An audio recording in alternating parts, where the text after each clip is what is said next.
Udah keren kok.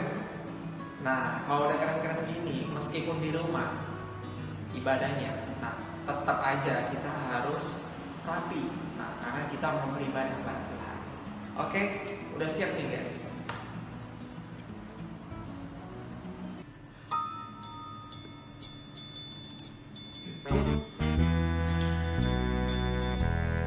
Udah ya. Sampai jujur.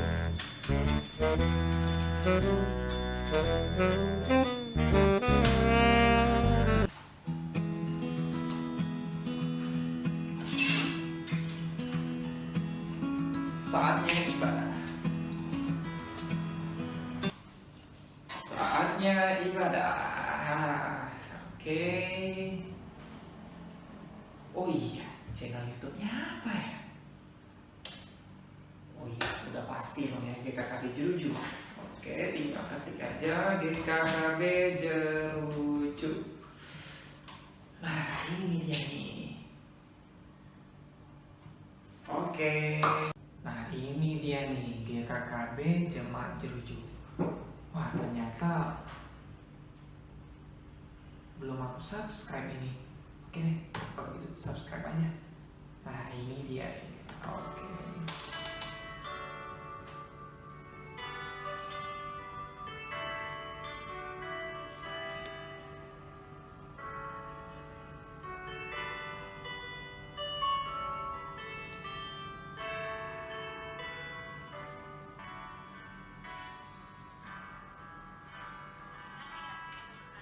Ku mau cinta Yesus selamanya.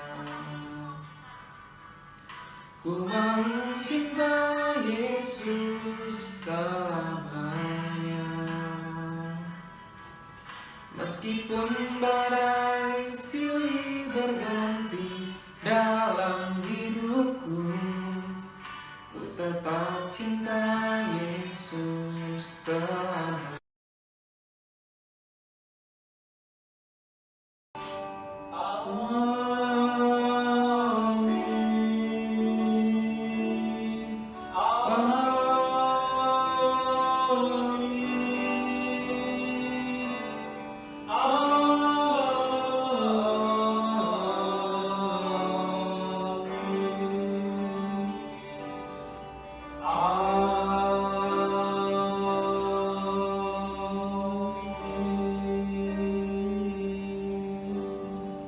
Silakan duduk. Setelah Alisa duduk, ibadah selesai. Tuhan Yesus memberkati.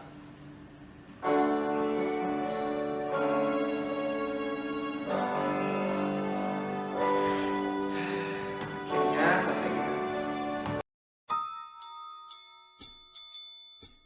Amin.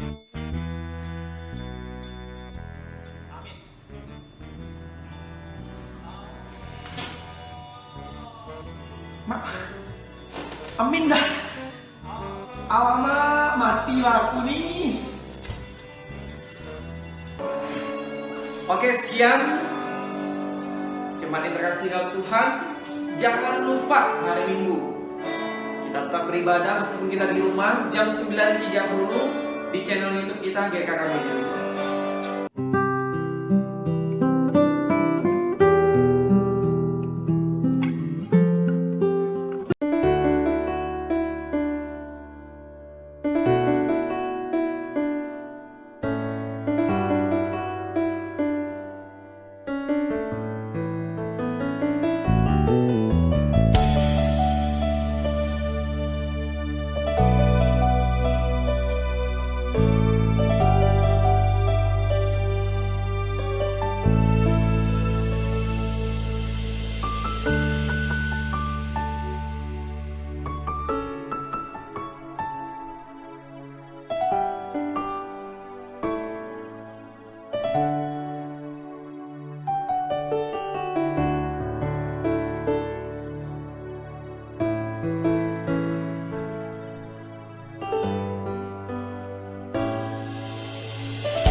Shalom, Selamat pagi dan selamat hari Minggu bagi kita semua.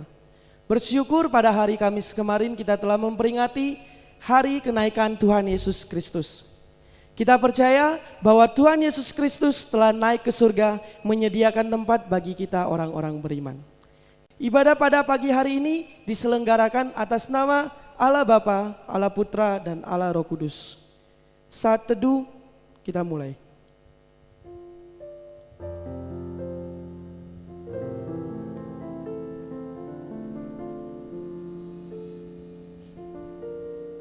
Aku hendak memuji Tuhan pada segala waktu. Puji-pujian kepadanya tetap di dalam mulutku. Kita angkat pujian permata hatiku.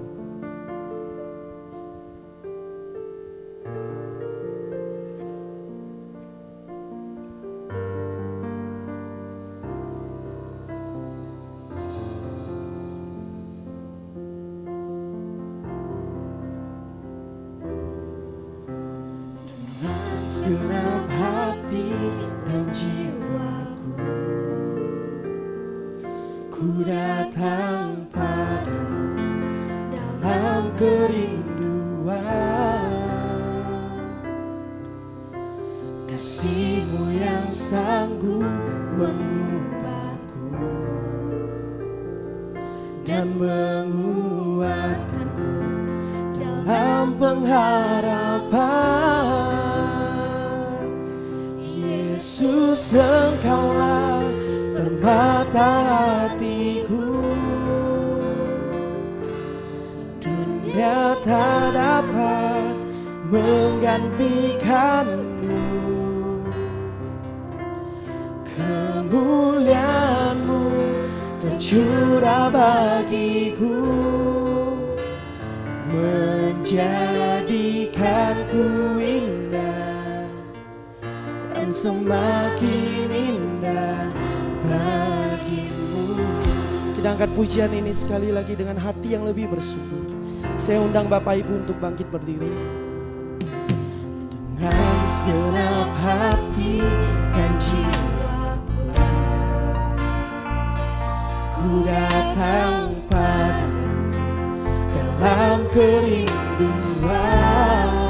Kasih-Mu yang sanggup, Kasih-Mu yang sanggup mengubahku dan menguatkanku dalam pengharapan. Yesus, permata hatiku, permata hatiku. Dunia tak dapat menggantikan-Mu. Kemuliaan-Mu tercurah bagiku, menjadikanku indah dan semakin indah bagimu.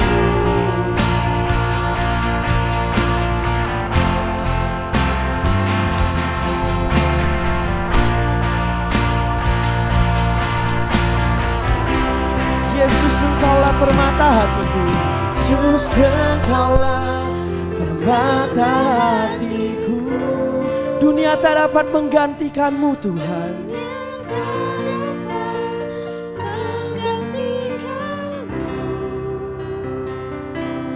Kemuliaan-Mu tercurah bagiku, menjadikanku dan semakin indah bagi. Yesus, Kau permata hatiku. Yesus, Engkaulah permata hatiku.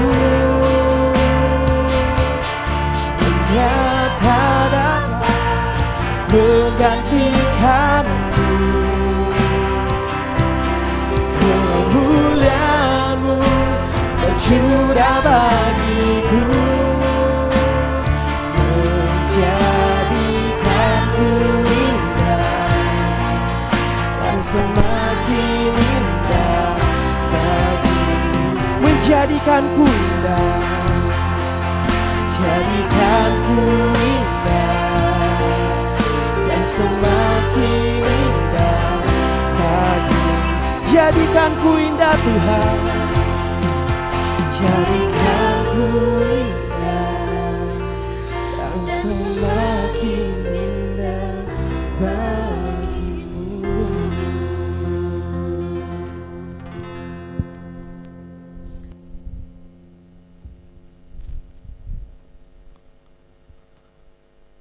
Bapa di dalam sorga, terima kasih jika di hari yang indah ini Tuhan, kembali kami boleh beribadah kepadamu Tuhan.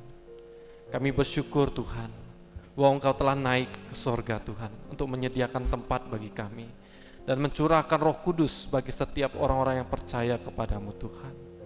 Tuhan, kami percaya bahwa Engkau tetap senantiasa bersama-sama dengan kami. Engkau menyertai kami, Engkau tidak akan meninggalkan kami Tuhan. Walaupun di tengah-tengah keadaan pandemi seperti ini Tuhan, walaupun kami berada di rumah kami masing-masing, mungkin kami sudah lama tidak bertemu dengan saudara-saudara kami yang seiman. Tuhan, kami percaya Engkau tetap bersama dengan kami Tuhan.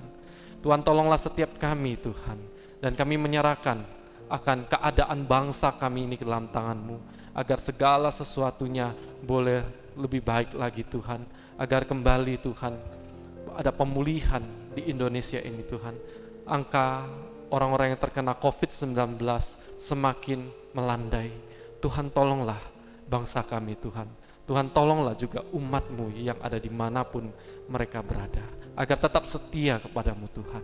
Tuhan, kami menyerahkan ibadah ini ke dalam tangan-Mu. Tuhan, berkati dari awal hingga akhirnya. Tuhan, layakkan setiap kami Tuhan. Ampunilah segala dosa dan kesalahan kami. Mungkin sering kali kami melupakan Engkau Tuhan. Tuhan, tolonglah setiap kami, agar kembali melalui ibadah ini kami boleh dikuatkan, kami boleh diperbaharui komitmen kami. Terima kasih Tuhan, terima kasih. Terpujilah nama-Mu Tuhan. Demi nama Tuhan kami Yesus Kristus kami berdoa. Amin.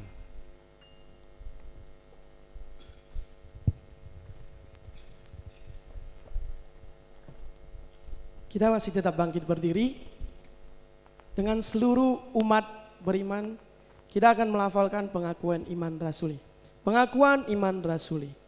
Aku percaya kepada Allah, Bapa yang Maha Kuasa, Khalik langit dan bumi, dan kepada Yesus Kristus anaknya yang tunggal Tuhan kita, yang dikandung dari Roh Kudus, lahir dari anak darah Maria, yang sengsara di bawah pemerintahan Pontius Pilatus, disalibkan, mati dan dikuburkan, turun ke dalam kerajaan maut, pada hari yang ketiga bangkit pula dari antara orang mati, naik ke sorga, duduk di sebelah kanan Allah, Bapa yang Maha Kuasa, dan dari sana Ia akan datang untuk menghakimi orang hidup dan yang mati.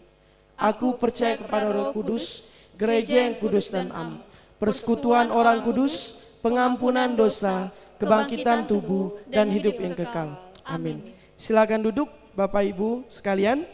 Ya, meskipun saat ini banyak di antara kita sedang menghadapi problema, mungkin ada yang di PHK, mungkin ada yang gajinya dipotong dan lain-lain, dan kita nggak bisa kemana-mana. Tapi seperti apapun keadaan kita, saya tetap percaya dan kita semua percaya bahwa Tuhan Yesus tetap baik. Amin Bapak Ibu. Kita angkat pujian, Engkau baik.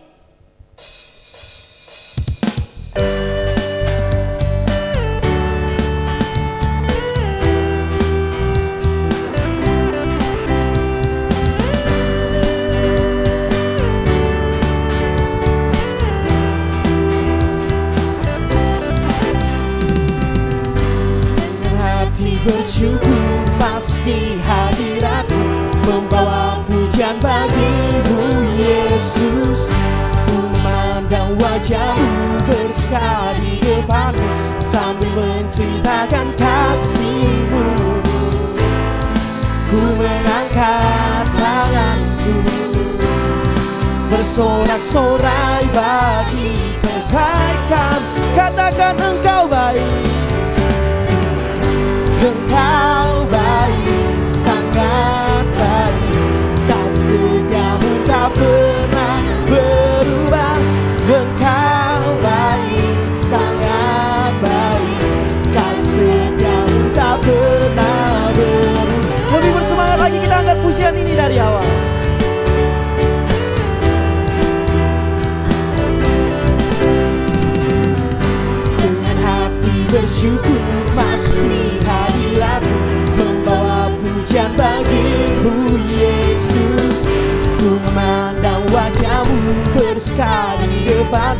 sambil menceritakan kasih.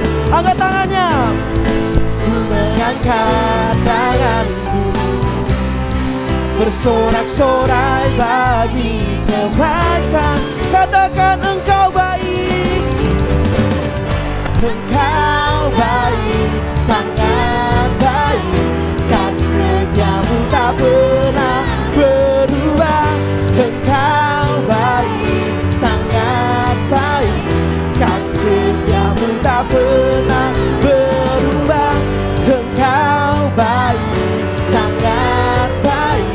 Kasih setiamu tak pernah berubah. Engkau baik, sangat baik. Kasih setiamu tak pernah berubah. Sangat baik, setiamu tak pernah berubah. Engkau baik, sangat baik. Kasih berubah.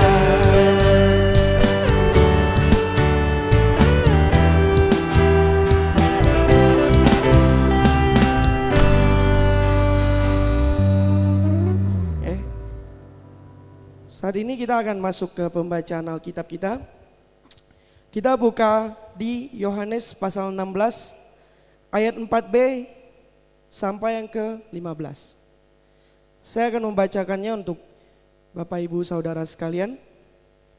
Perikop di atas, pekerjaan penghibur. Hal ini tidak kukatakan kepadamu dari semula, karena selama ini aku masih bersama-sama dengan kamu. Tetapi sekarang aku pergi kepada Dia yang telah mengutus aku, dan tiada seorang pun di antara kamu yang bertanya kepadaku, kemana engkau pergi? Tetapi karena aku mengatakan hal itu kepadamu, sebab itu hatimu berduka cita. Namun benar yang kukatakan ini kepadamu adalah lebih berguna bagi kamu jika aku pergi. Sebab jika aku tidak pergi, penghibur itu tidak akan datang kepadamu. Tetapi jikalau aku pergi, aku akan mengutus Dia kepadamu.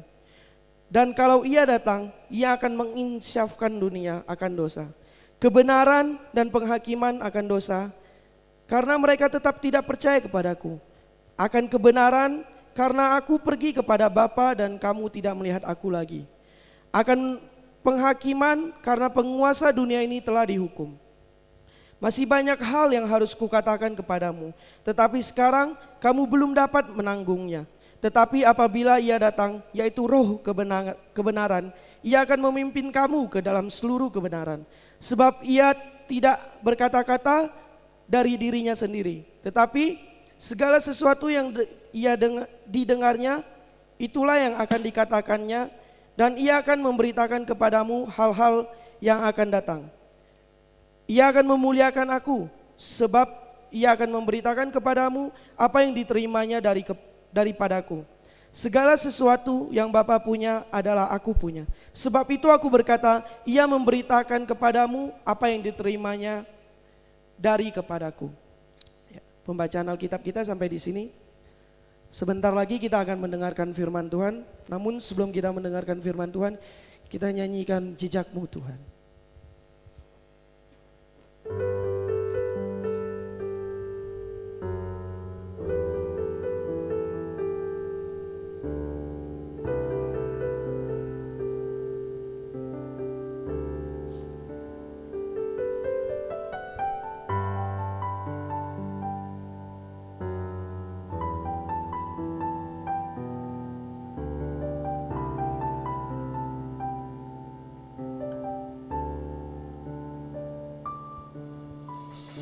Ku tak mengerti jalan-jalan-Mu Tuhan, bagai di belantara yang kelam. Tanpa seribu tanya, namun tetap percaya, jejak-Mu Tuhan sungguh sempurna. Sering ku tak mengerti jalan-jalan-Mu Tuhan, bagai di belantara yang gelap. Tanpa seribu tanya, namun tetap percaya, jejakmu Tuhan sungguh sempurna. Ajarku memahami semua yang kau ingini, agar hidupku puaskan hatimu. Bagimu aku rela sepenuh hati menghamba, serahkan diri genapi karya.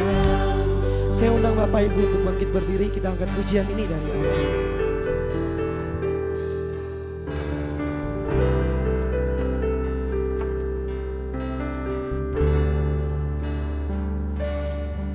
Sering ku tak mengerti jalan-jalanmu Tuhan, bagai belantara yang gelap. Tanpa seribu tanya, namun tetap percaya, jejakmu Tuhan sungguh sempurna.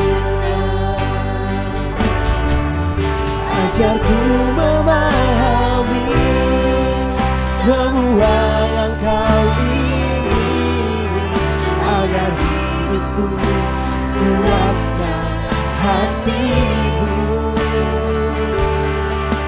Bagimu aku rela sepenuh hati menghamba, serahkan diri genapi karya. Ajarku memahami semua yang kau ingini, agar hidupku puaskan hatimu. Bagimu aku rela sepenuh hati menghamba, serahkan diri genapi karya. Serahkan diri genapi karya, serahkan diri genapi karyamu.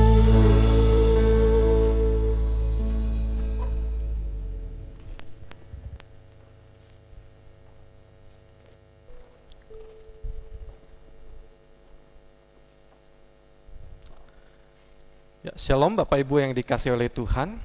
Puji Tuhan, pada hari ini, di hari Minggu ini kita boleh bersama-sama beribadah kepada Tuhan walaupun secara online di rumah kita masing-masing. Dan biarlah melalui ibadah kita pada hari ini, kita boleh sama-sama kemarin pada hari Kamis memperingati hari kenaikan Tuhan kita Yesus Kristus. Dan karena di gereja kita tidak mengadakannya dan kita mengalihkannya pada hari Minggu ini. Saya ingin mengajak kita untuk merenungkan satu bagian firman Tuhan yang saya beri tema kepergiannya menjanjikan Roh Kudus. Namun sebelumnya saya ingin mengajak Bapak Ibu Saudara untuk bersama-sama menundukkan kepala dan menaikkan doa, memohon agar Roh Kudus boleh menolong setiap kita mengerti akan firman-Nya. Mari kita bersatu di dalam doa. Bapa di dalam sorga, terima kasih Tuhan. Pada hari ini, di hari Minggu ini kami boleh bersama-sama kembali beribadah kepadamu Tuhan. Dan pada kesempatan ini kami mau mendengarkan firman-Mu. Tuhan, kami percaya Engkau telah naik ke sorga Tuhan. Engkau bukan hanya mati bagi setiap kami, Engkau bukan hanya bangkit untuk setiap kami, Engkau naik ke sorga menyediakan tempat bagi kami. Bahkan Engkau telah mencurahkan, telah mengutus Roh Kudus bagi setiap kami Tuhan. Agar selalu kami boleh disertai, agar selalu kami berada di dalam Engkau Tuhan. Tuhan terima kasih, biarlah melalui perenungan firman Tuhan, pada saat ini boleh memberikan kami kekuatan di tengah-tengah permasalahan, di tengah-tengah keadaan yang sulit ini Tuhan. Tuhan tolonglah kami, kiranya Roh Kudus boleh memberikan kami pengertian, agar kami boleh mengerti dan melakukannya itu Tuhan, di dalam kehidupan kami sehari-hari. Terima kasih Tuhan, terpujilah namamu, kami menyerahkan pemberitaan firman Tuhan ini ke dalam tangan-Mu. Demi nama Tuhan kami, Yesus Kristus, kami berdoa. Amin.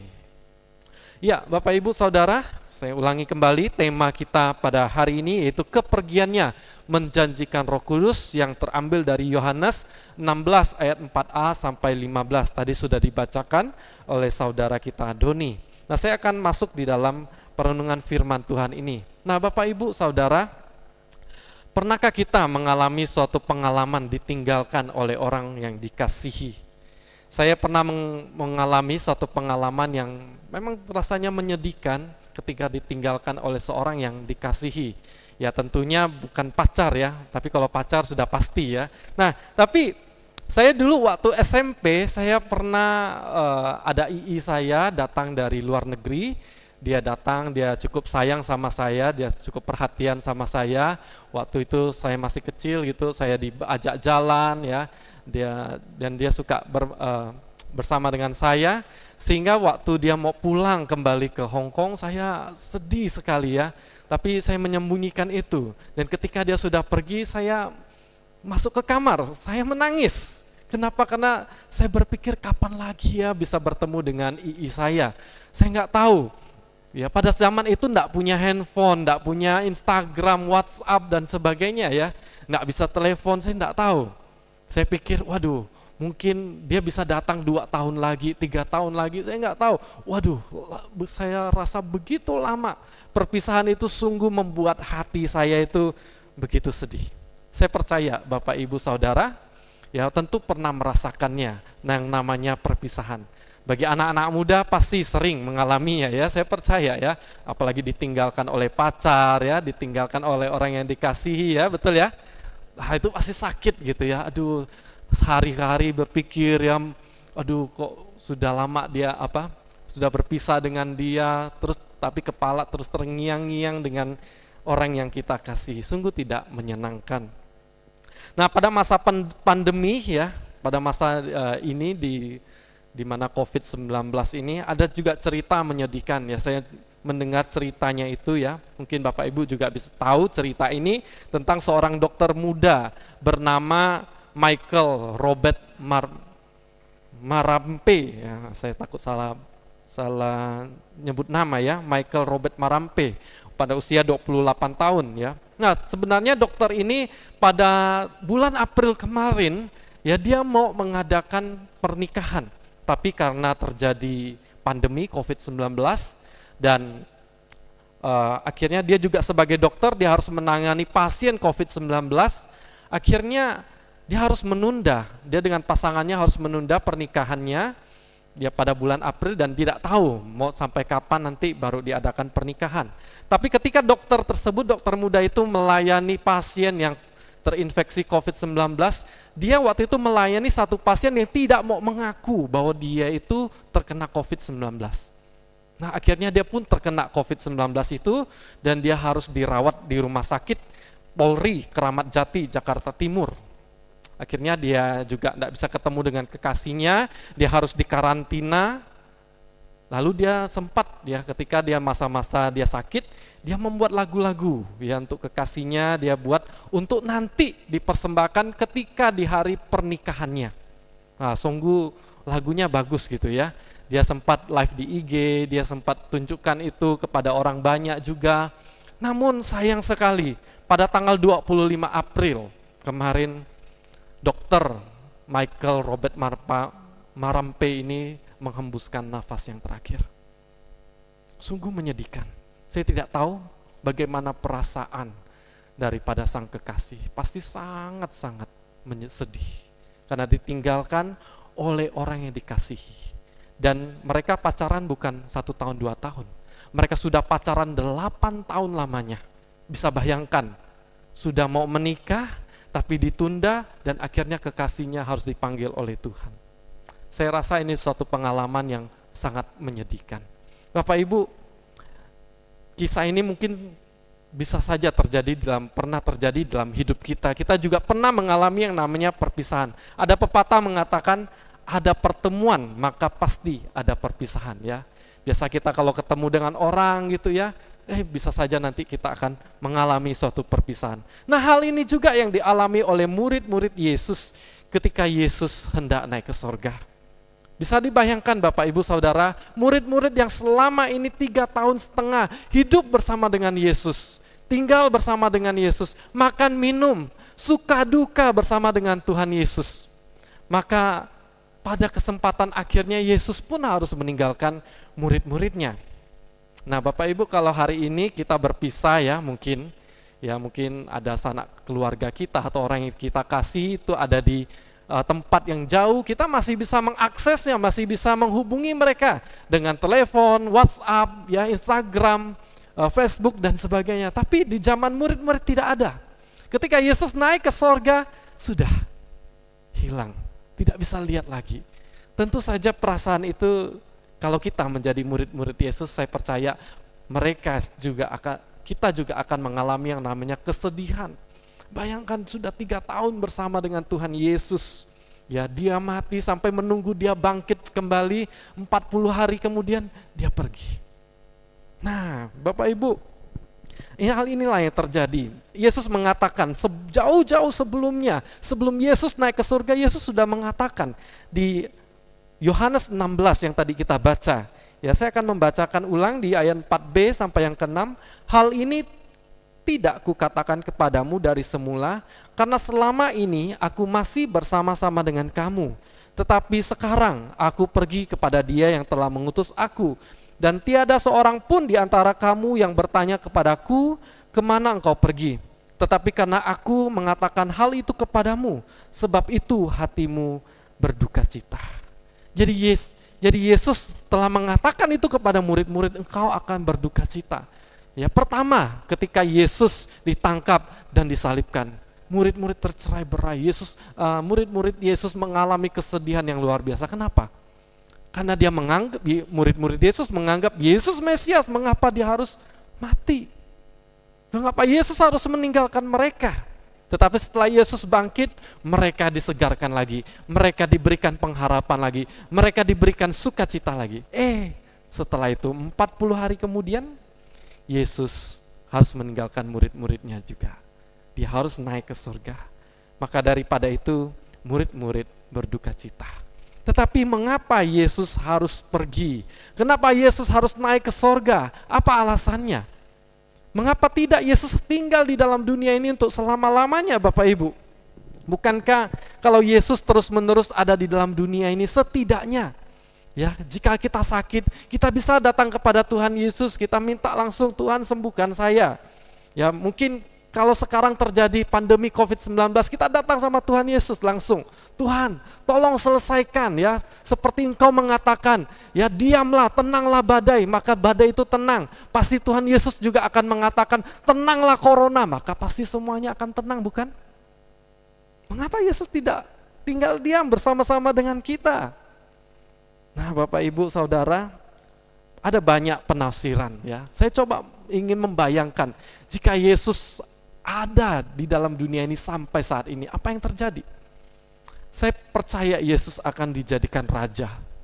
Orang-orang Israel, khususnya murid-murid Yesus, mereka ingin Yesus menjadi seorang raja yang memimpin Israel menjadi negara politik, menjadi kerajaan yang makmur, kerajaan yang tidak terkalahkan. Saya percaya mereka ingin seperti itu, tetapi Yesus tidak menginginkan hal itu. Maksud Yesus datang ke dalam dunia ini bukan untuk menjadi raja di dalam dunia ini. Maka Yesus menolak hal itu. Hal itu sudah pernah terjadi ketika Yesus memberikan makan 6.000 orang. Dan orang-orang berbondong-bondong ingin menjadikan Yesus sebagai raja. Yesus pergi. Kemudian lagi, kalau seandainya Yesus ada di dalam dunia ini, saya percaya rumah sakit kosong. Kenapa? Semuanya akan pergi menemui Yesus.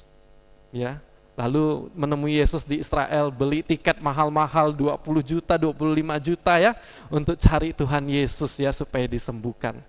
Tapi saya percaya itu bukan tujuan Yesus datang ke dalam dunia ini untuk menyembuhkan. Ketika ada banyak orang yang berbondong-bondong datang kepada Yesus untuk disembuhkan, malah kalau kita baca di Alkitab, Yesus tidak datang untuk menyembuhkan mereka, malah Yesus pergi. Karena tujuan Yesus datang ke dalam dunia bukan untuk menyembuhkan orang sakit. Tujuan Yesus datang ke dalam dunia lebih daripada itu. Maka saya percaya Yesus tidak akan tetap stay di dunia untuk jangka waktu yang lama. Nah, tetapi tujuan Yesus datang ke dalam dunia ini, saya mencoba menafsirkan, tetapi yang pasti ya, yang ada di dalam Alkitab bukan hal seperti itu. Tetapi Yesus harus naik ke sorga agar Roh Kudus datang dan berdiam di dalam diri setiap orang percaya. Agar pekerjaan Tuhan Yesus jauh lebih efektif melalui Roh Kudus-Nya kepada setiap orang-orang percaya. Nah, Yesus berkata dalam Yohanes 16 ayat 7. Di situ Yesus mengatakan, namun benar yang kukatakan ini kepadamu adalah lebih berguna bagi kamu jika aku pergi. Sebab jikalau aku tidak pergi, penghibur itu tidak akan datang kepadamu. Tetapi jikalau aku pergi, aku akan mengutus dia kepadamu. Nah, Bapak Ibu, penghibur ini dalam bahasa aslinya, bahasa Yunaninya adalah parakletos, yang juga bisa diartikan sebagai penasehat, konselor, atau juga bisa diartikan sebagai pembela, advokat, dan juga di terjemahan yang lainnya juga disebut sebagai penolong.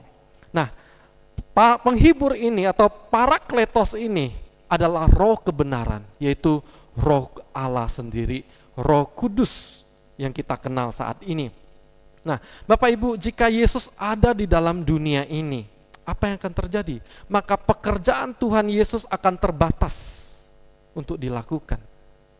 Walaupun Yesus memiliki tubuh kemuliaan, dia bisa datang ke sana ke sini dengan sekejap mata. Namun tetap saja jika Yesus ada di dalam dunia ini, dia tetap terbatas.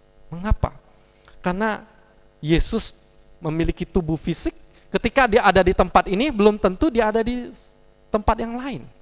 Bisa aja dia di Israel, tetapi dia tidak ada di Indonesia, dan sebagainya.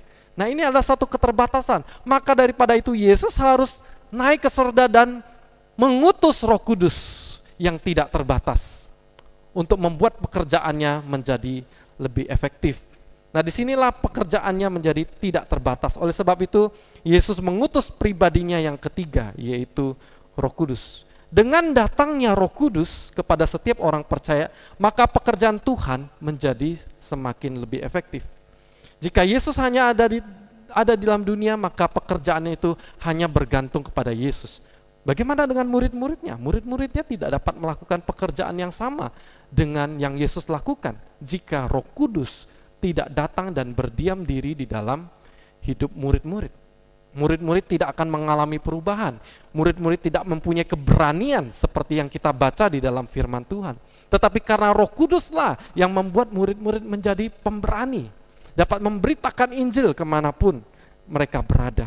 Nah, itulah mengapa Yesus harus naik ke sorga dan dia harus mengutus Roh Kudus ke dalam dunia ini.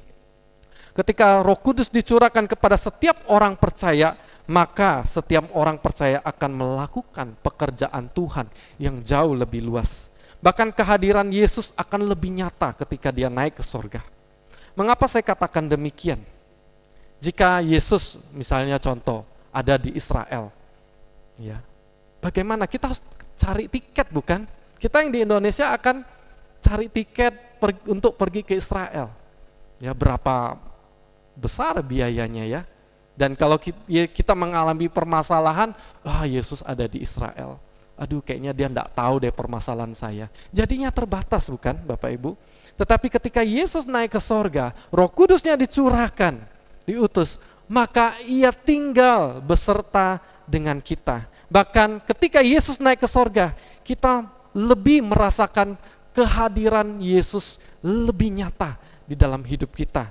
Kehadiran Yesus itu 24 jam non-stop.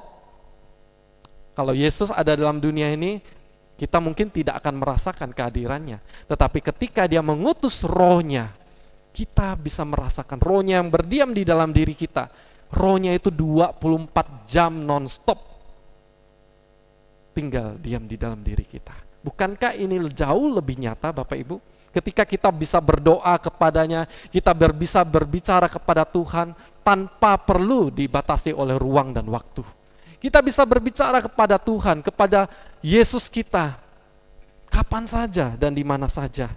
Karena dialah Roh Allah, dia Allah Tritunggal ya, yang pribadi Roh Kudus adalah pribadi dari pribadi Allah Tritunggal yang sama dengan Yesus Kristus. Nah, bukankah itu lebih nyata ketimbang Yesus secara fisik ada di dalam dunia ini? Nah, Bapak Ibu, Roh Kudus atau penolong itu setara dengan Yesus Kristus. Ada orang-orang yang menganggap bahwa Roh Kudus itu hanyalah tenaga atau energi dari Allah, seperti contohnya pengajaran saksi Yehova. Tetapi ini pengajaran yang keliru. Mengapa? Karena Roh Kudus memiliki pribadi yang sama dengan Yesus Kristus. Hanya saja gereja jarang membahas tentang Roh Kudus, sehingga kita seolah-olah mengabaikan Roh Kudus. Nah, Bapak Ibu, Roh Kudus sama-sama mulia dan setara dengan Kristus. Ketiga-tiganya adalah satu, Bapa, Anak, dan Roh Kudus. Meskipun kita tidak boleh mencampur adukkan pribadi ini. Seperti contohnya, kalau kita mengatakan Yesus disalib, mati di kayu salib, maka kita tidak bisa mengatakan Bapa mati di kayu salib atau Roh Kudus mati di kayu salib. Kita tidak bisa mencampur adukan. Ketika Yesus dibaptis, maka kita melihat ada perbedaannya. Ada suara dari Allah Bapa, ada Roh Kudus yang berbentuk seperti merpati, dan ada pribadi anak yaitu Yesus Kristus sendiri. Tidak bercampur baur, namun satu kesatuan yang tidak dapat dipisahkan. Satu hakikat, bukan tiga Allah, tapi satu Allah. Itulah arti daripada Tritunggal. Nah, jadi Roh Kudus dan Yesus sama-sama setara. Nah, buktinya apa? Bukti bahwa Roh Kudus atau penolong yang lain itu setara dengan Yesus Kristus adalah kita lihat di dalam Yohanes 14 ayat 16 sampai 17. Di situ Yesus mengatakan, Aku akan minta kepada Bapa dan Ia akan memberikan kepadamu seorang penolong yang lain, supaya Ia menyertai kamu selama-lamanya, yaitu Roh kebenaran. Dunia tidak dapat menerima Dia, sebab dunia tidak melihat Dia dan tidak mengenal Dia. Tetapi kamu mengenal Dia, sebab Ia menyertai kamu dan akan diam di dalam kamu. Nah, Bapak Ibu Saudara, kata penolong yang lain menunjukkan bahwa sebelum ada penolong yang lain, ada penolong sebelumnya. Ada penolong yang pertama. Siapakah penolong yang pertama itu? Penolong yang pertama itu adalah Yesus Kristus sendiri. Oleh sebab itu ketika Yesus mengatakan ada penolong yang lain, maka penolong ini setara dengan Yesus Kristus. Roh Kudus adalah pribadi yang hakikatnya sama dengan Allah Bapa dan Yesus Kristus. Dia bukanlah energi, dia bukan hanya sekedar kuasa. Kenapa? Karena kalau kita melihat kata ganti untuk mengganti kata penolong yang lain ini atau parakletos ini, itu bukan dipakai itu, tetapi dipakai kata ganti orang, yaitu Ia. Ia, ya. Jika Roh Kudus adalah energi Allah atau kuasa Allah saja, tidak perlu Yesus mengganti kata ganti orang. Ya, dia tidak perlu menuju Ia akan menyertai kamu, Ia akan memberikan kepada dunia tidak menerima dia. Kalau energi, hanya energi kan berarti suatu benda tidak disebut dia. Tetapi Yesus bisa menggantikan, maka nanti akan ada kuasa Allah yang akan menolong kamu, menyertai kamu dan sebagainya. Tetapi di situ memakai kata ganti orang yang menunjukkan bahwa Roh Kudus adalah pribadi. Dia bukan energi saja, tetapi dia adalah Allah dalam pribadi yang ketiga. Jadi kesimpulannya adalah ketika Yesus naik ke sorga, Bapak Ibu, Yesus tidak meninggalkan murid-muridnya dan orang-orang percaya tidak sendirian di dalam dunia ini. Ada Roh Kudus yang yang menyertai kita kapan saja dan di mana saja. Yesus berkata di dalam Yohanes 14 ayat 18a, ya, saya lanjutkan yang tadi di pasal yang 14, di situ Yesus mengatakan, Aku tidak akan meninggalkan kamu sebagai yatim piatu. Artinya ketika Yesus naik ke surga, dia tidak membiarkan murid-muridnya atau orang-orang yang percaya itu sendirian untuk menghadapi tantangan iman di dalam dunia ini, untuk menyatakan kemuliaan Allah, untuk memberitakan Injil. Tuhan tetap menyertai kita. Ia adalah Allah yang Immanuel, Allah yang beserta dengan kita. Maka daripada itu ketika Yesus naik ke sorga, maka ia mengutus pribadinya yang ketiga untuk tinggal diam bersama-sama dengan kita. Nah, Tuhan ingin ketika orang-orang melihat diri kita, orang-orang percaya yang memiliki Roh Kudus ini, maka Tuhan ingin orang lain melihat kita, orang lain melihat ada Tuhan Yesus, melihat terang Tuhan di dalam diri kita. Tetapi yang menjadi pertanyaannya adalah, apakah kita sadar bahwa Roh Kudus ada di dalam diri kita, berdiam di dalam diri kita? Nah, Bapak Ibu, ada banyak orang yang meragukan bahwa di dalam dirinya ada Roh Kudus. Dia sudah percaya kepada Tuhan Yesus, dia sudah melayani Tuhan, dia sudah bergereja cukup lama, tetapi dia masih ragu, ada tidak ya Roh Kudus di dalam diri saya? Nah, Bapak Ibu, saya mau katakan bahwa setiap orang yang bisa percaya mengaku Yesus sebagai Tuhan dan Juru Selamat, itu bukan karena kekuatannya sendiri. Tidak ada seorang pun yang dapat mengaku, tidak seorang pun orang-orang yang berdosa yang mati secara rohani dapat percaya kepada Tuhan Yesus sebagai Tuhan dan Juru Selamat kalau bukan Roh Kudus yang bekerja di dalam dirinya. Kalau bukan Roh Kudus yang melahirbarukan setiap kita, kita tidak mungkin bisa menerima anugerah Allah yang begitu indah. Karena secara hakikat kita adalah orang-orang yang berdosa yang sudah mati secara rohani.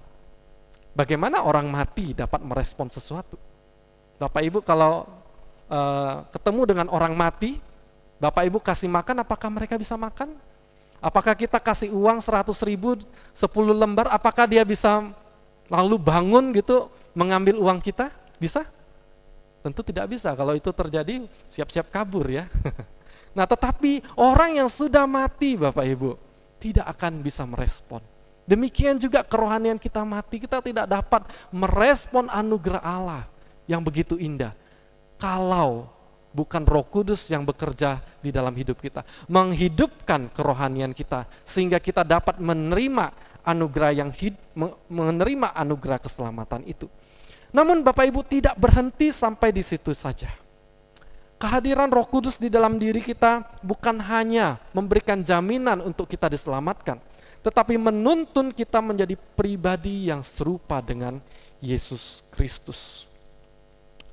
Seandainya Bapak Ibu, jika Bapak Ibu mungkin tinggal sendirian ya, mungkin ada saudara-saudara yang tinggal di satu rumah gitu, rumahnya kotor, berantakan, kemudian tiba-tiba ada tamu kehormatan, mungkin tidak tahu presiden mau datang ke rumah kita. Apa yang akan kita lakukan Bapak Ibu Saudara? Apakah kita akan membiarkan rumah kita kotor? Saya percaya Bapak Ibu Saudara akan membereskan rumah Bapak Ibu Saudara, bukan? Akan dibereskan, akan tampak kinclong gitu ya.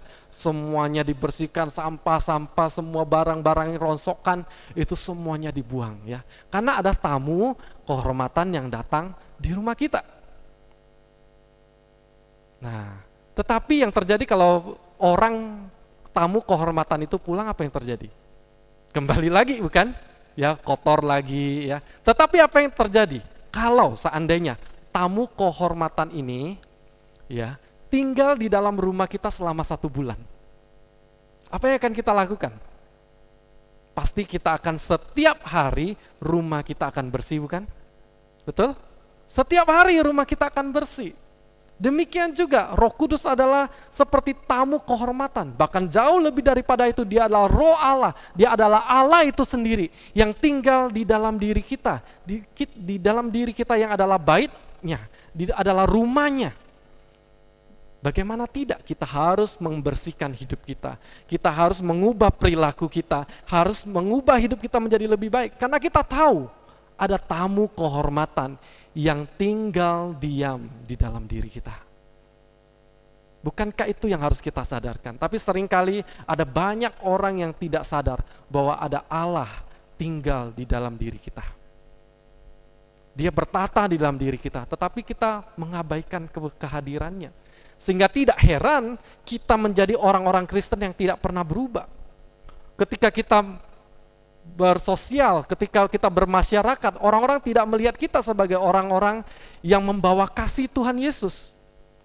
Orang-orang melihat kita sama saja seperti orang-orang lainnya yang tidak percaya kepada Tuhan Yesus. Sungguh ironis Bapak Ibu. Mari kita sadar bahwa ada Roh Kudus yang telah diutus oleh Yesus Kristus tinggal diam di dalam diri kita. Bagaimana, apakah kita membiarkan diri kita tetap kotor? Apakah kita membiarkan Roh Kudus yang tinggal di dalam diri kita tinggal di satu bait Allah yang kotor? Tentu saja tidak. Mari kita hidup menjadi terang. Mari kita hidup sesuai dengan firman Tuhan. Sehingga hidup kita menjadi lebih bersih. Hidup kita boleh memancarkan terang. Kita tentu tahu seseorang yang bernama Mahatma Gandhi di India. Dulu dia pernah mau masuk ke gereja. Bahkan dia sangat mengagumi Yesus Kristus yang kita sembah. Tetapi kenapa dia bukan menjadi orang Kristen? Dia kecewa. Karena dia katakan dia mengagumi Yesus Kristus. Namun dia tidak mengagumi orang-orang yang percaya kepada Yesus. Mengapa? Karena orang-orang yang percaya kepada Yesus, yang mengaku pengikut Yesus, tidak menunjukkan bahwa dirinya adalah, tidak menunjukkan di dalam dirinya ada Yesus Kristus. Ketika Mahatma Gandhi ingin pergi ke gereja, apa yang terjadi? Dia diusir, dia ditolak. Karena di gereja itu adalah gereja kulit putih. Mahatma Gandhi punya kulit yang agak gelap sehingga ditolak.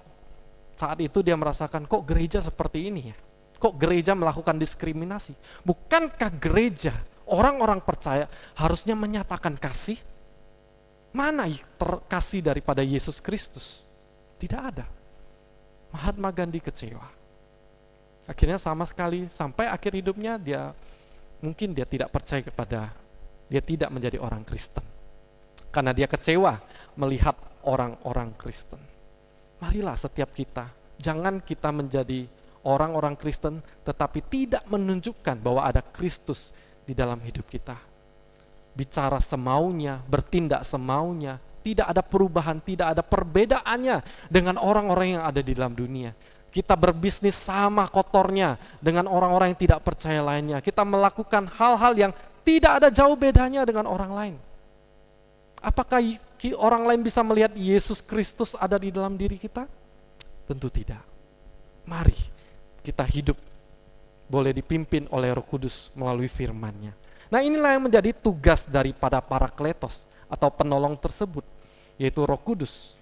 Di dalam ayat yang ke-8 di pasal 16 dikatakan, ia akan menginsafkan dunia akan dosa, kebenaran dan penghakiman. Ia akan disebut roh kebenaran. Ia akan memimpin murid-muridnya dan orang-orang kepada seluruh kebenaran. Ayat 13a. Nah, Bapak Ibu, Roh Kudus juga tidak berkata-kata dari dirinya sendiri, tetapi segala sesuatu yang didengarnya, Roh Kudus akan memberitakan kepada murid-muridnya. Kemudian di ayat 14, Roh Kudus tidak memuliakan dirinya sendiri, tetapi memuliakan Yesus. Di ayat 15, Yesus mengatakan segala sesuatu yang Bapa punya adalah aku punya. Sebab itu aku berkata, ia, yaitu Roh Kudus, akan memberitakan kepadamu apa yang diterimanya daripadamu. Bapak Ibu Saudara, adalah aneh jika seseorang mengaku dipenuhi oleh Roh Kudus tetapi memuliakan dirinya sendiri. Ketika bersaksi, ketika berkhotbah, mungkin yang dia banggakan adalah dirinya sendiri. Yang dia tinggikan adalah dirinya sendiri. Kalau itu adalah Roh Kudus, dia tidak akan mungkin memuliakan dirinya sendiri. Karena dikatakan Roh Kudus sendiri tidak akan memuliakan dirinya, tetapi Roh Kudus diutus untuk memuliakan Yesus Kristus. Terkadang Bapak Ibu kita melayani Tuhan, bisa saja kita melayani tapi bukan untuk Tuhan. Kita bisa saja rajin ke gereja, kita bisa saja rajin melayani Tuhan, tapi kita lakukan itu untuk diri kita sendiri. Bahkan sebagai hamba Tuhan, saya menyadari hal itu. Bisa saja saya berkhotbah ataupun para pengkhotbah lainnya ketika berkhotbah hanya untuk mencari popularitas. Kita bisa saja terjebak untuk memuliakan diri kita sendiri dan bukan untuk Tuhan. Ketika harusnya Roh Kudus kita dipimpin, dipenuhi oleh Roh Kudus, maka seharusnya yang kita muliakan itu bukan diri kita, tetapi yang kita muliakan adalah Allah itu sendiri. Nah Bapak Ibu, jadi yang membuat rohani itu atau tidak bukan karena itu bersifat jasmani atau rohani. Oh kalau saya melayani di gereja maka itu pekerjaan yang rohani. Kalau saya bekerja di luar, saya bekerja berbisnis dan sebagainya, itu sekuler, tidak rohani. Tidak Bapak Ibu. Tetapi yang menjadikan itu rohani atau tidak, itu bagaimana kita melakukan segala sesuatu itu untuk memuliakan Tuhan. Kita bisa saja melakukan pelayanan, tapi untuk kepentingan diri sendiri. Motivasinya duniawi, untuk popularitas. Tetapi bisa saja pekerjaan yang tampaknya itu dunia, tapi bisa dipakai oleh Tuhan untuk memuliakan Tuhan. Kita bisa saja berbisnis tapi dengan cara yang benar, dan kita tahu saya berbisnis untuk memuliakan Tuhan. Hasil yang saya dapatkan, saya akan sebagian mungkin ya, atau saya akan berkomitmen berapa persen untuk mendukung pelayanan Tuhan, atau saya berkomitmen ya dengan pelayanan, dengan bisnis ini saya jadikan pelayanan. Kita bisa memuliakan Allah melalui segala cara. Yang terpenting di sini bukan itu ada di dalam gereja atau di luar gereja, tapi dimanapun itu berada, apa yang kita lakukan ketika kita lakukan untuk kemuliaan Allah, maka itu adalah pekerjaan yang rohani. Bapak Ibu, masih ada banyak tugas daripada Roh Kudus. Tidak cukup waktu untuk menjelaskan di kesempatan yang singkat ini. Roh Kudus menuntun kita, menuntun murid-muridnya untuk menuliskan Alkitab sehingga Alkitab bebas dari kesalahan yang disebut sebagai inspirasi. Kemudian Roh Kudus menerangi orang-orang percaya untuk mengerti ketika kita membaca Alkitab, itu yang disebut iluminasi. Jadi Bapak Ibu Saudara, ketika para murid-murid menulis Alkitab itu dituntun oleh Roh Kudus sehingga Alkitab yang kita baca itu bebas dari kesalahan. Maksudnya Alkitab pada teks aslinya itu bebas daripada kesalahan. Dan setiap kita pun perlu memohon pertolongan daripada Roh Kudus untuk dapat kita mengerti. Jika kita membaca saja Alkitab tanpa kita berdoa, tanpa kita meminta pertolongan daripada Roh Kudus, tak heran jika kita tidak akan mengerti akan firman Tuhan yang kita baca. Tetapi melalui pertolongan Roh Kudus akan menerangi hati kita sehingga kita boleh mengerti akan kebenaran firman Tuhan. Nah Bapak Ibu Saudara, pada zaman ini di gereja-gereja mungkin kita pernah mendengar ada orang-orang yang mengatakan, oh saya mendengar suara Roh Kudus, saya menerima wahyu daripada Roh Kudus. Nah Bapak Ibu, saya mau katakan bahwa Roh Kudus telah mewahyukan firman Tuhan ini lengkap di dalam Alkitab. Jika ada orang-orang yang mengaku mendapatkan wahyu, lalu menjadikan wahyu itu, apa yang pengalaman yang dia dapat itu setara dengan Alkitab, maka jangan percaya. Karena firman Tuhan, Alkitab dengan jelas mengatakan tidak ada orang yang boleh menambahkan atau mengurangkan perkataan-perkataan yang ada di dalam Alkitab. Di dalam Wahyu 22 ayat 18 sampai 19. Jadi kalau ada orang mengaku, oh saya mendapatkan wahyu daripada Tuhan, mari kita lihat, cek lagi kebenaran firman Tuhan. Benar tidak? Jika dia menganggap wahyu yang dia dapat itu setara dengan Alkitab, jangan kita percaya. Kembali lagi, Alkitab yang kita pegang itu cukup untuk kita boleh selamat, untuk kita boleh memuliakan nama Tuhan. Jadi Bapak Ibu, kita tidak mungkin dituntun oleh Roh Kudus jika kita tidak mengetahui kehendak Allah, jika kita tidak membaca firman-Nya. Bagaimana kita bisa tahu kehendak Allah jika kita tidak pernah membaca firman-Nya? Mungkin ada jemaat-jemaat yang bertanya, apa sih kehendak Tuhan? Lalu kita hamba Tuhan akan menjawab, apakah Bapak Ibu Saudara sudah membaca Alkitab? Jika belum membaca Alkitab, bagaimana Bapak Ibu Saudara tahu kehendak Allah seperti apa? Tetapi ketika kita membaca firman Tuhan, kita diterangi hati kita tahu apa yang diinginkan oleh Yesus Kristus. Apa yang diinginkan oleh Bapa kita yang di sorga. Bapak Ibu Saudara, Alkitab ini adalah surat cintanya Tuhan kepada kita. Kalau kita punya kekasih, ya di zaman dulu ya, kalau orang-orang pacaran itu lewat surat. Kalau ada dapat surat daripada orang yang dikasih, wah itu luar biasa sekali. Akan dibaca perlahan-lahan ya, direnungkan ya, disimpan baik-baik. Nah, tapi kalau zaman sekarang anak-anak muda ya agak enggak pernah mengalami hal itu ya. Enggak pernah dapat surat cinta dari pasangannya ya. Nah, saya juga belum pernah gitu ya, hanya lewat WhatsApp dan sebagainya gitu ya. Tapi saya pernah coba tulis ya, kalau dulu waktu berelasi coba tulis gitu ya. Walaupun udah ada handphone, ada WhatsApp dan sebagainya. Nah, tapi itu suatu bentuk yang indah ya. Nah, bayangkan Alkitab kita ini adalah surat cinta Allah kepada kita. Bagaimana kita menyikapi? Apakah kita membacanya? Jangan kita mengatakan Roh Kudus tuntunlah saya, pimpinlah saya, tapi kita nggak pernah membaca Alkitab Bapak Ibu. Bagaimana tuh Roh Kudus memimpin kita? Bagaimana kita bisa tahu apa yang menjadi kehendak Allah kalau kita tidak pernah membaca atau menghafalkannya? Penting Bapak Ibu untuk kita menghafalkan ayat-ayat firman Tuhan. Terkadang anak-anak muda zaman sekarang itu mengabaikan, tidak menghafalkannya. Kalau ditanya Yohanes 6 ayat 13, ya masih lupa apa ayat firmannya. Ya, Yohanes 4 ayat 16 lupa, nggak tahu gitu ya.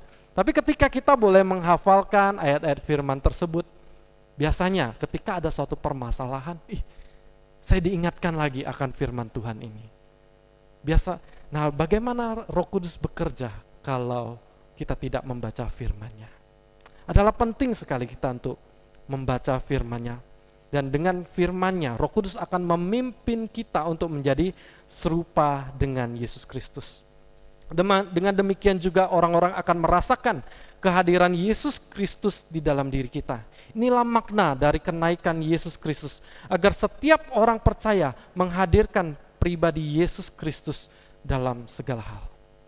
Satu kesimpulannya adalah kepergian Yesus Kristus ke sorga tidak meninggalkan orang-orang percaya sendirian. Dalam menghadapi tantangan iman dalam dunia Bapak Ibu, kita tidak ditinggalkan sebagai yatim piatu. Kita tidak sendirian. Ketika Yesus naik ke sorga, maka kehadirannya lebih nyata di dalam setiap orang percaya melalui Roh Kudus-Nya. Dengan demikian pekerjaan Yesus Kristus akan menjadi lebih efektif di dalam dunia ini.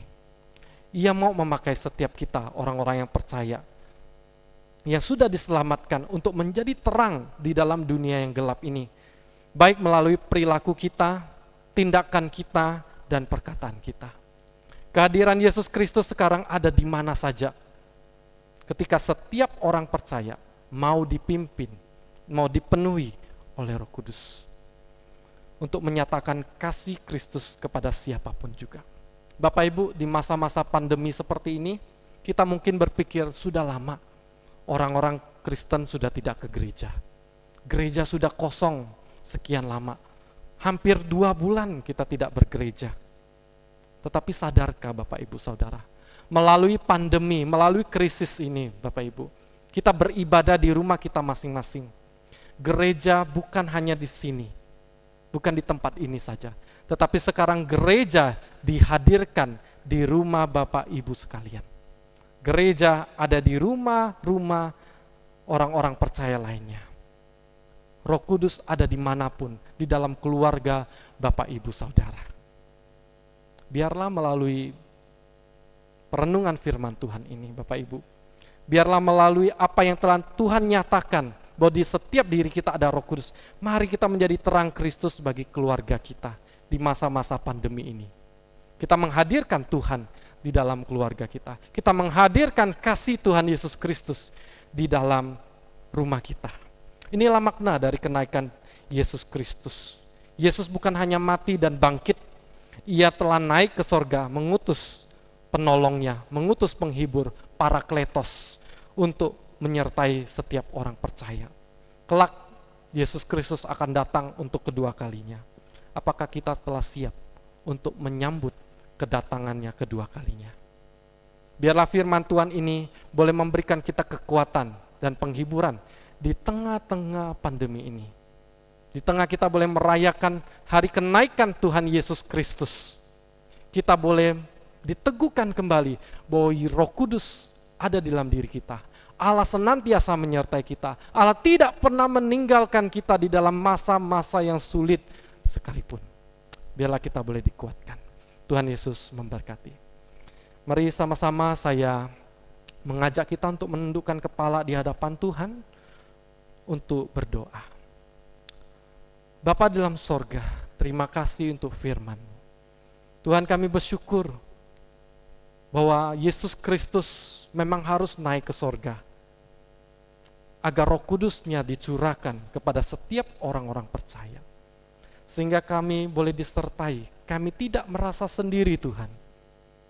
Khususnya di tengah-tengah keadaan yang sulit, di tengah-tengah pandemi seperti ini Tuhan. Engkau tidak meninggalkan kami. Memang Engkau telah naik ke sorga. Memang itu telah membawa duka cita kepada murid-murid. Tetapi kami tidak bersedih karena Engkau menyertai kami. Roh Kudus-Mu hadir nyata dalam hidup kami. Pekerjaan Kristus boleh jauh lebih efektif ketika Yesus naik ke sorga. Dan setiap kami boleh menjadi alat di tangan Tuhan untuk menyatakan pekerjaan Kristus di tengah-tengah dunia ini Tuhan. Tuhan, berbicaralah kepada setiap kami. Berkaryalah di dalam diri kami.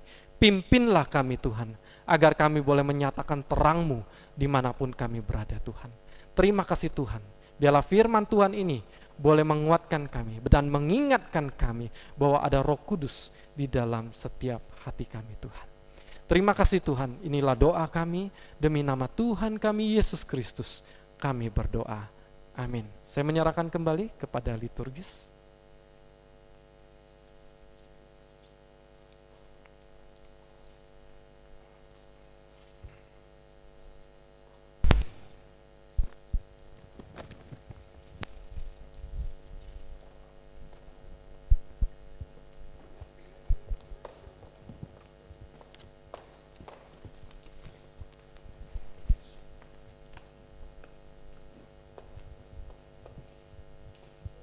Terima kasih buat penyampaian firman Tuhan yang telah disampaikan oleh Kak Frans. Kiranya firman Tuhan yang telah disampaikan bisa menjadi berkat untuk setiap kita dan menjadi pedoman untuk kehidupan kita.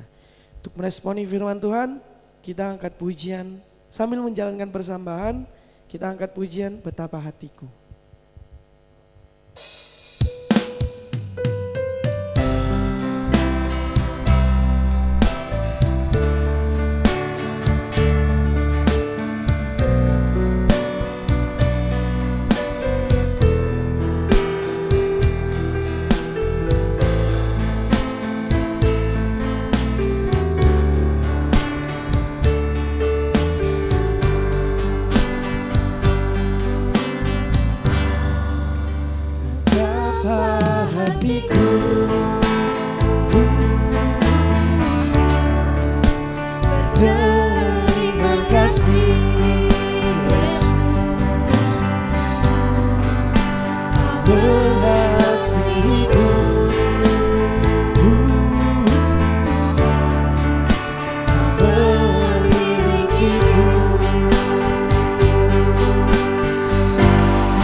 Hanya ini Tuhan permohonanku, terimalah Tuhan persembahanku, pakailah hidupku sebagai alatmu seluruh hidupku. Kita angkat pujian sekali lagi, saya undang Bapak Ibu untuk bangkit berdiri. Betapa hatiku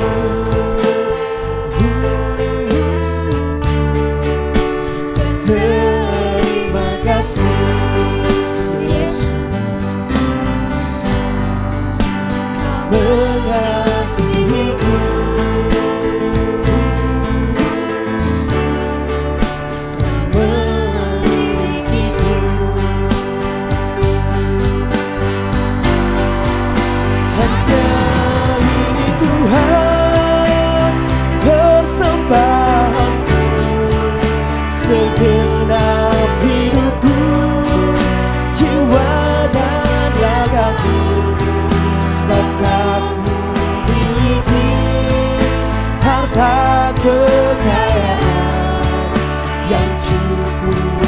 berarti untuk persembahkan hanya ini Tuhan permohonanku.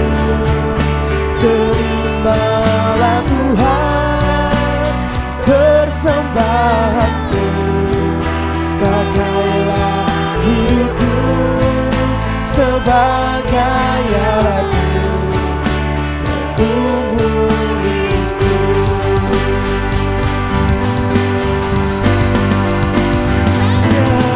Dari Tuhan permohonanku, terimalah Tuhan persembahanku, hidupku sebagai alatmu seumur hidupku.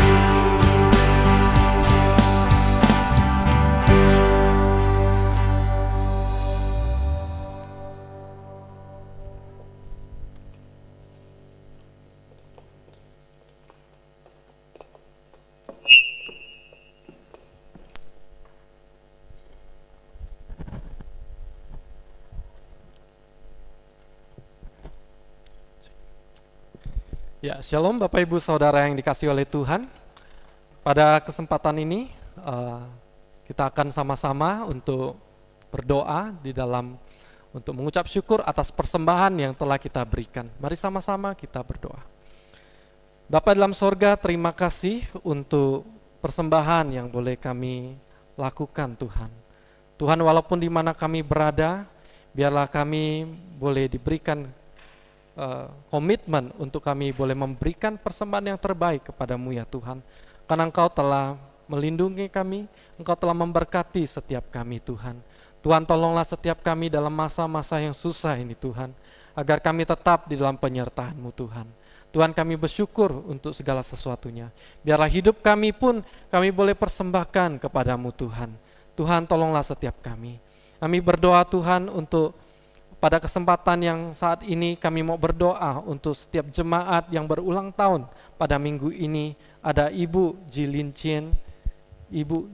Chin tanggal 20 Mei, Ibu Chung Jan Hyong tanggal 23 Mei. Tuhan berkati setiap mereka yang berulang tahun. Tuhan berikan kekuatan dan kesehatan agar mereka boleh senantiasa diberkati Tuhan, dan terus iman kerohanian mereka boleh terus Tuhan tambah-tambahkan, dan mereka boleh semakin teguh percaya kepada Yesus Kristus. Terima kasih Tuhan, inilah segala doa syukur kami Tuhan. Hanya di dalam nama Tuhan kami Yesus Kristus kami berdoa. Amin. Ya Bapak Ibu, kita akan melihat warta jemaat. Saya akan membacakan bagi Bapak Ibu Saudara. Yang pertama, sidang jemaat yang dikasihi Tuhan. Ibadah raya hari Minggu di gereja belum bisa aktif sampai pada waktu yang diumumkan kepada jemaat. Kemudian jemaat dihimbau tetap beribadah di rumah secara online melalui rekaman video. Jemaat dapat membuka YouTube setiap minggu dengan mengetik GKKB Jeruju. Nah, Bapak Ibu bisa ketika ketik ada muncul channel YouTube kita, dan bisa mencari di dalamnya. Kemudian kita juga terus mendoakan situasi negara kita dan kebijakan pemerintah, khususnya Pemda Kalbar dalam penanganan persebaran virus COVID-19. Yang keempat, sakramen pembaptisan dan upacara penyerahan anak bulan Juli 2020 serta kelas katekisasi akan diundur sampai bulan Desember 2020. Kemudian bagi jemaat yang ingin memberikan persembahan persepuluhan atau jenis persembahan lainnya dapat memakai cara mentransfer ke nomor rekening Bank Gereja BCA atas dengan nomor 1710747918. Saya ulangi, rekening BCA 1710747918 atas nama Saukhoy. Kemudian bukti transfer dikirim ke nomor WhatsApp Majelis Bendahara Saudara Timotius di nomor 089675459188. Nanti akan dicantumkan dalam deskripsi tayangan ibadah ini. Ya, kemudian setelah di WhatsApp kan dicantumkan nama dan jenis persembahan. Ya, kemudian cara yang kedua adalah mengantar langsung ke rumah majelis bendahara saudara Timotius atau Ibu Engwifah. Atau cara yang ketiga adalah memasukkan langsung ke kotak persembahan yang disediakan di lobi gereja. Nah, kemudian sedangkan persembahan rutin hari Minggu bisa disisihkan dulu setiap hari Minggu sampai ibadah di gereja kembali menjadi normal. Atau setelah dikumpulkan selama 4 minggu dalam sebulan lalu diberikan sebagai persembahan syukur memakai salah satu cara yang di atas. Jadi boleh dikirim secara dengan transfer atau diantar ke bendahara kita, atau bisa datang ke gereja dan memasukkan ke dalam kotak persembahan yang sudah kita letakkan di bawah gereja. Ya, kemudian bagi jemaat yang membutuhkan pelayanan doa, silakan Bapak Ibu boleh menghubungi hamba Tuhan melalui nomor telepon atau WA yang telah tertera di buletin ya, nanti akan dikirimkan kepada Bapak Ibu ya. Bapak Ibu bisa melihatnya ya, nomor WhatsApp hamba Tuhan tidak ganti ya. Nah, kemudian info ulang tahun pada minggu ini saya akan membacanya, yaitu Ibu Jili Chin pada tanggal 20 Mei. Kemudian ada Ibu Chung Jan Hyung pada tanggal 23 Mei ya. Bagi ibu-ibu yang berulang tahun, kiranya Tuhan memberkati, Tuhan memberikan kekuatan dan kesehatan, terus imannya boleh semakin teguh di dalam Yesus Kristus. Kemudian tema khotbah minggu depan pada tanggal 31 Mei 2020, yaitu hidup yang dipimpin oleh Roh Kudus. Nah, ini merupakan hari di mana kita memperingati hari Pentakosta, yang diambil dari nas Alkitabnya Roma pasal 8 ayat 13 sampai 17. Sekian warta jemaat, kita akan mengakhiri ibadah pada hari ini. Saya mengundang jemaat untuk bangkit berdiri, untuk menaikkan pujian doksologi, dan setelah itu menerima berkat daripada Tuhan.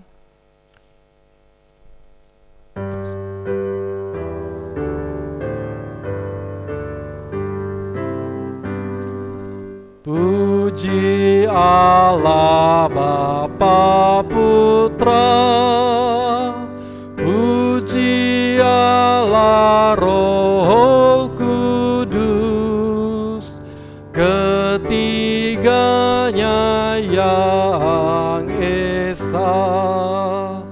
Pohon selamat sumber berkat. Marilah Bapak, Ibu, Saudara-saudari sekalian, marilah kita menerima berkat daripada Tuhan. Kiranya Roh Kudus yang telah dicurahkan bagi setiap kita ketika Yesus naik ke sorga, boleh memberikan kita kekuatan ketika kita boleh menjalani kehidupan ini. Ialah yang boleh memberikan kita kekuatan, meneguhkan iman kita, boleh memimpin kehidupan kita untuk senantiasa kita boleh menjadi serupa dengan Kristus. Sehingga pekerjaan Kristus boleh nyata di dalam dunia ini. Dan biarlah kita boleh menjadi terang, dan semakin banyak orang-orang yang boleh percaya kepada Tuhan kita, Yesus Kristus. Marilah kita menerima berkat daripada Tuhan. Kiranya kasih karunia dari Allah Bapa, cinta kasih dari Yesus Kristus yang nyata di kayu salib, penyertaan, penghiburan, dan pertolongan dari Allah Roh Kudus menyertai kita dari saat ini sampai selama-lamanya. Amin. Amin.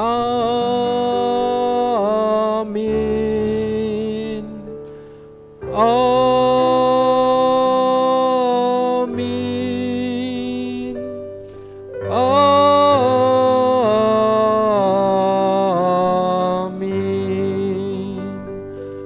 Amin.